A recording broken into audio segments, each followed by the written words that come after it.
Hello and welcome to In Conversation, a dublab podcast where each week we will bring you interviews from the dublab radio archives.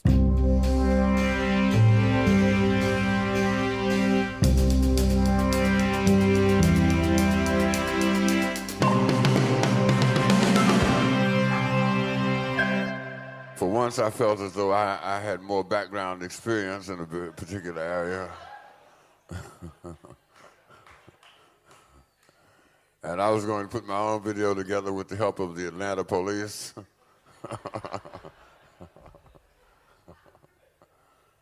But we decided to do a drinking and driving video, and our song went like this. I'm in a hell of a fix.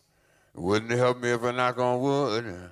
Drinking and driving don't mix. So I'm giving up driving for good.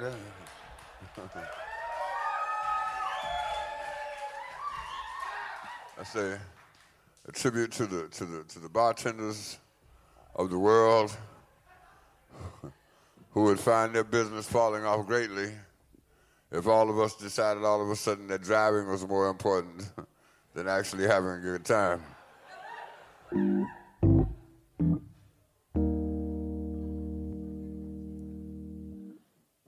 That's just about all I know for that one.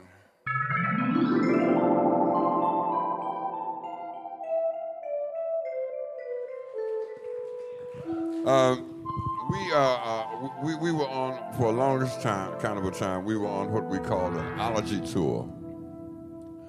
And this was to prepare people for the 21st century, because in this century, before very long, everyone is going to have their own allergy. What this means is that you're going to have to go into some form of science that you yourself pick out. What we're trying to say is that when you can't find no job, you put an allergy on the end of what you like to do. And you open up an office and you become a scientist. Now, what we do guarantee you is that you will have at least 2 performances on CNN, which is the only network in the world can bring you an expert on something that never happened before.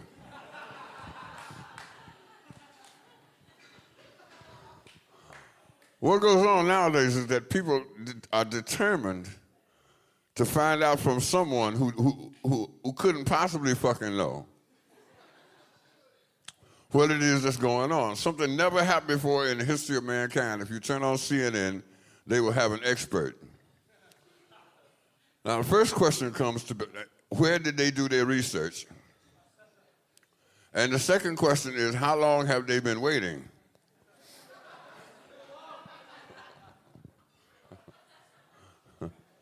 Now, we start this off by saying that everyone should be very clear that all of the allergies started with the first allergy, which was simply called theology. Well, when you only have one something, you call it the, like the dog, the cat, theology. And for years, theology was satisfactory, but anything that is successful always seems to go commercial. So the next thing you know, theology is on the radio, at which point I suppose they call it radiology. And then it came on television, and they called the people who brought you theology at your home from television televangelists. Now, a few years ago, one of the best-known people in the field of television, I don't even know what the fuck you call that.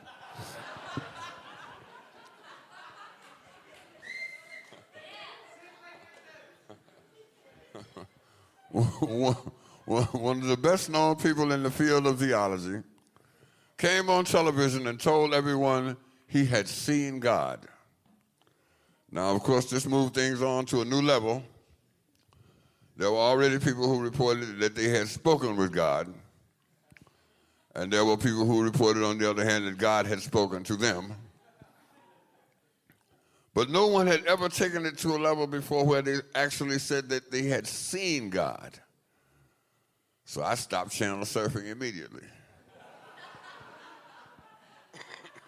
Here was some information I would doubtlessly be able to use.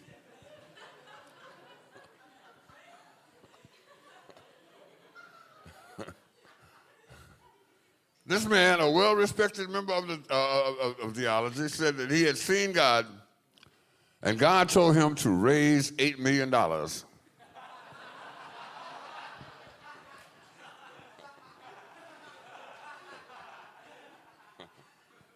God was broke.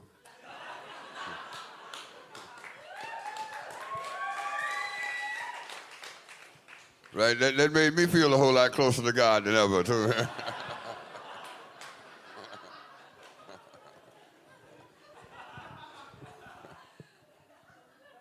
God told him to raise $8 million or come to heaven. Now, back in my neighborhood, they might have called that a divine extortion. But the man said that he had a choice. This is always good. You know you're dealing with the real God if you have a choice.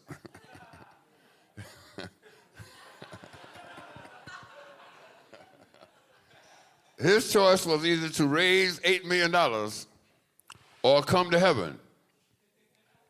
I would not have raised my voice. I would not have raised my hand.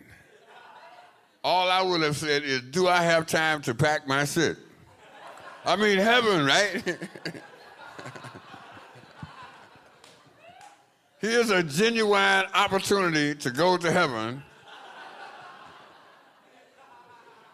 And all you have to do to keep from doing that is raise $8 million.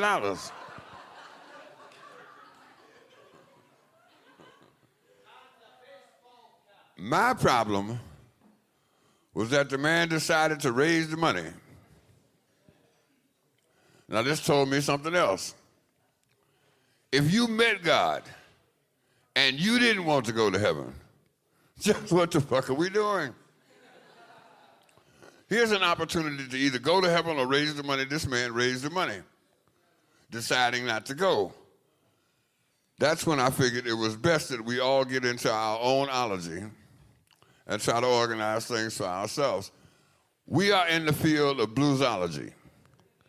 It is, beg pardon? Just hold it down for a second, shorty.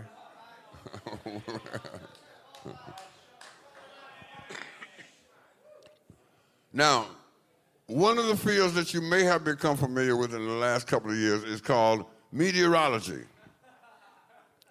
Now, this is the science that has something to do with the weather, and the weather is very important to all folks who are in bluesology because the weather has a lot to do with how things feel. So what we have done is try and analyze how they got from the point where they used to have a weatherman to now they have a portion called meteorology. Now, the first thing you have to remember is that in the old days, the news was only a few minutes long because there wasn't a lot of shit happening.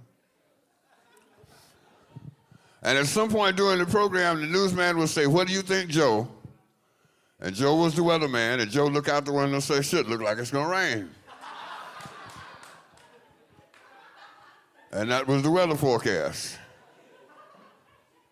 But nowadays, they have put a man together to tell you everything in the world they don't fucking know about what is happening with the weather. This man is called a meteorologist.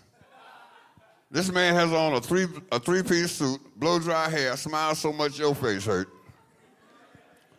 and tells you everything in the world you need not know. First thing they always say is, here comes a high-pressure front. What the fuck is a high-pressure front? Nobody ever says, there goes a high-pressure front. It's always, here comes a high-pressure front. A high-pressure front is three brothers coming down the street smoking a joint. They tell you there is a 50% probability of rain. That means, fuck, may not. That's the same thing. Bring back Joe. At least Joe used to look out the fucking window and say, look like it's gonna rain. Space shuttle, raising the hill down on the ground. Space shuttle, done turn the seasons upside down. Space shuttle, and all the hungry people know all change showed up in progress when you pour. Space was a place where at least we thought our dreams were safe, where all our ideas of youth and innocence and grace were floating somewhere high above the planet's face. But the distance has been erased because Uncle Sam is on the case. E.T. has joined the arms race. They are up there building some sort of a military base, rocketing through the atmosphere and sliding into second gear while miles below the people cheer. They are new invaders. It's a new frontier. But there are those that do not cheer. The gravity of their lives appears, and in their eyes flash frozen fears because rocket sounds are all they hear. Space shuttle is raising hell down on the ground. Space shuttle done turn the seasons upside down. Space shuttle, and all the hungry people know all change show enough in progress when you pour. We must have somehow been disarmed, or we lost our heads over false alarms. We were underwhelmed, we were overcharmed, we were watching the storm clouds from afar. Exploration, proliferation, spending more while pockets fill. Assessments of our investments drive us on to overkill. Practice looks of great surprise. You are the Captain Kirk, this is free enterprise. Wall Street says, let's play defense, because dollar bills make damn good sense. Hail to the new protectionism. Let us bring on this new age of humanism. We can put the cap on capitalism. We've got us a flying mechanical ray gunism. Space shuttle is raising the hill down on the ground. Space shuttle done turn the seasons upside down. Space shuttle, and all the hungry people know all change show enough in progress when you pour. Hey, no matter what man goes looking for, he always seems to find the war. Soon as dreams of peace fail, the war is raging somewhere else. Space became the rage, and so Hollywood took center stage. And together we wondered whether we would ever get over the weather. Things started to happen that seemed so strange, like the whole weather pattern had been rearranged. There was a clear day in L.A. There was a foot of snow in Tampa Bay. The space shuttle went up, and we watched while the weatherman went nuts. Tornadoes and hurricanes, dead rivers and acid rain. Volcanoes, ages dead, suddenly just got up and lost their heads. There were typhoons and monsoons, and tidal waves rolled in from an angry moon. It was earthquaking all the goddamn time, and the only common denominator we could find. Space shuttle, raising hell down on the ground. Space shuttle, done turn the seasons upside down. Space shuttle, and all the hungry people know all change show enough in progress when you pour. Hey, no matter what man goes looking for, he always seems to find the war. Soon as dreams of peace fail, the war is raging somewhere else. Old folks must have had it right, because from the time they dug on the very first satellite, they said, yeah, some advances may be good, but not in God's neighborhood. We got laser beams and moonbeams. We got peace dreams shot down by war schemes. There's a hole shot through the ozone layer. It has put the fear back in the atmosphere. ICBM MX cruise missiles obsolete today. Hey, let's spend another $1 billion on a new weapon system and then just throw that sumbitch away. War is big business without a doubt. It is the main reason ain't much chance of peace breaking out. Underwater, overhead, God will all be nervous wrecks, because you know where they say they're going next. Space shuttle is raising hell down on the ground. Space shuttle done turn the seasons upside down. Space shuttle, and all the hungry people know all change show enough in progress when you pour. All change show enough in progress when you pour. Hey, no matter what man goes looking for, he always seems to find a war. Soon as dreams of peace fail, the war is raging somewhere else. Space shuttle is raising hell down on the ground. Space shuttle done turn the seasons upside down. Space shuttle, and all the hungry people know all change show enough in progress when you pour. All change show enough in progress when you pour. All change show enough in progress when you pour. Space shuttle. Thank you very much.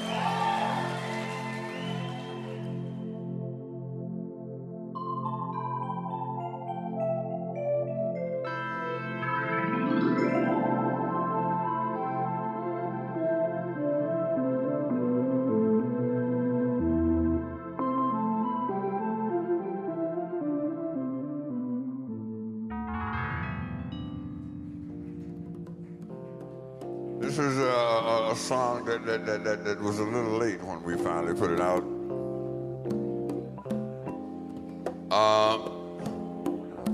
It concerns a folk tale, an old African folk tale, and that can only be confirmed by the fact that I heard it from some old African folks.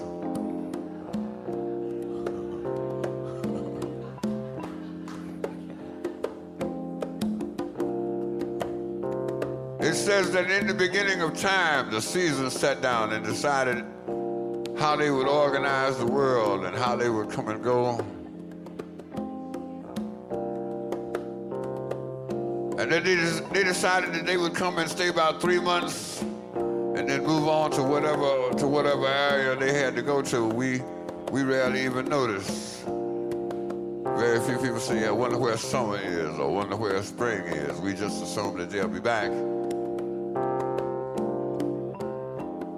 But all of a sudden, one of the seasons was unhappy, claiming that fall always came too soon and that spring always stayed too long. Wait a minute. Fall always stayed too long and spring always came too soon, whatever, but.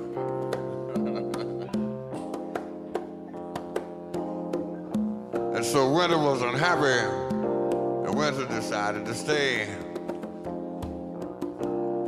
Not just stay and keep up with all 90 of its days or all 3 of its months, but to stay and be around and be remembered and be revered and be feared. Winter decided there would be a little bit of winter every spring and a little bit of winter every summer and a little bit of winter every autumn.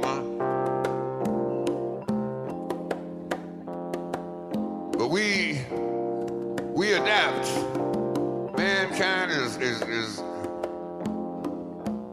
fundamentally employed with the ability to adapt. We are adept at adapting. We enjoy going through changes. We enjoy proving that we can withstand the changes of winter. Rain for the hat, shoes for the snow. Come on, y'all, let's go.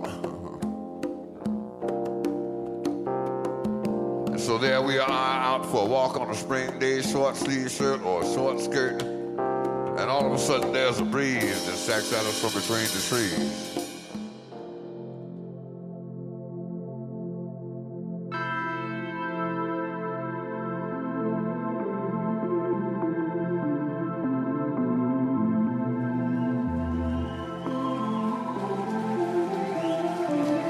Thank you.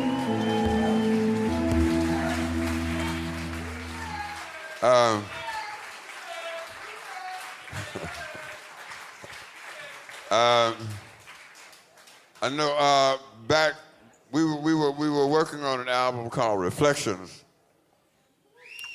and we were writing what was supposed to be a reggae song, and it sound about like what you think, like some brothers trying to play some reggae. Like that shit was not working. And in order to make it sound the way it was supposed to sound, which is what you do always in terms of your rhythm, you have to bring in a rhythm master. So the brother who was brought in to help us and has been helping us with that ever since, please put your hands together, Brother Larry McDonald.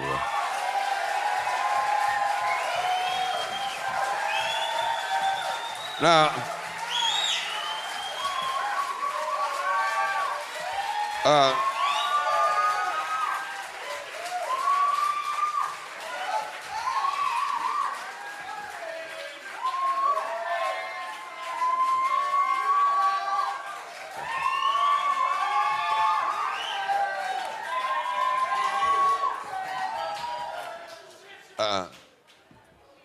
Now, what we also need to have in here, since we're obviously 2-3 people short of a full deck,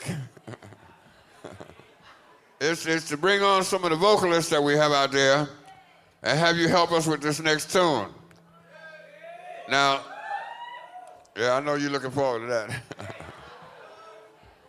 What we need here are some vocalists who know something about working.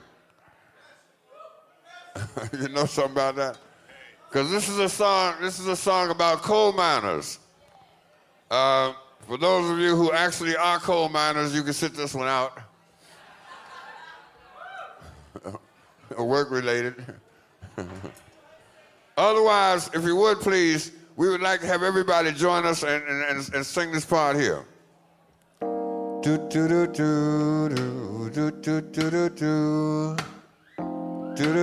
I know it sounds kind of difficult, but this is everybody's key. And we need everybody to sing. Matter of fact, if you do not sing, I'm going to point your ass out as a stick in the mud motherfucker. We need to have everybody do this song here. 1, 2, 3, 4.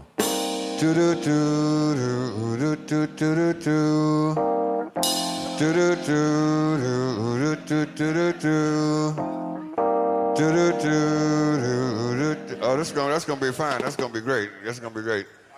All right. Everybody, monitor the person next to you. Make sure everybody's singing. And when we get to the part that goes, working in a graveyard 3 miles an hour, that's when you come back in. So that means that you do, in fact, go out.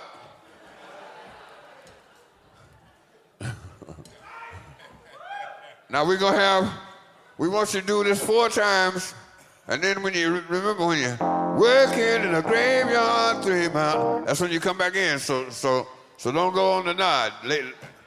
Stay alert, stay alert. 1, 2, 1, 2, 3.